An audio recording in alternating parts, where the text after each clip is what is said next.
Mas gipabibo pa ang pagsaulog sa kapistahan ni Senyor Santiago sa dapitan karong tuiga. Gihanggi pabalik na sab sa lokal nga panggamhanan. Agi sa City Tourism Office ang pagpahigayon sa ilang street dancing competition. Kaniadto pa ginapahigayon ang street dancing competition sa syudad, paagi aron mapakita di lang sa mga residente kundi lakip na sa ilang mga bisita ang ilang mabulokong kultura ug tradisyon. Unom ka mga contingents ang miapil karong tuiga nga ang uban gikan pa sa mga silingang lugar sa Dipolog, Pulangco, Leon Postigo ug Liloy. Aron makisaulog, makiviva Senyor Santiago. Nindot man.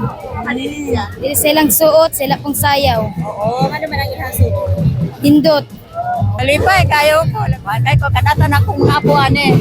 Katunggaw na dito, muto Santiago, ako putong ako. Oo, medyo mo. Kapisa ko lang ko kauban diri.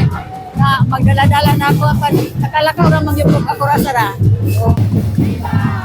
Sa gihimong showdown, kanya-kanya og pakita ang mga performers sa ilang pagsayaw ug paghatag mensahe para sa kasaulugan ni Senyor Santiago suot sa ilang mga mabulokong costumes. Dunay nagpakita sa gihimong milagro sa ilang patron nga si Senyor Santiago.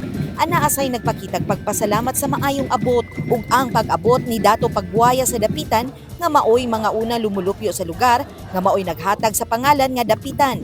Midaog ang tribo Pabibo. Sa Leon Postigo, diin sila sab ang napiling Best in Street Dancing. Ikaduhang pwesto ang napunta sa tribo Mananayaw sa Pulangco ug sila sab ang napiling Best in Musicality.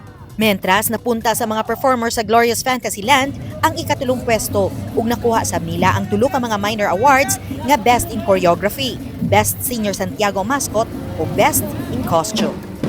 Laina Jestro, Newsline Philippines, Province of Zamboanga del Norte. Stay safe.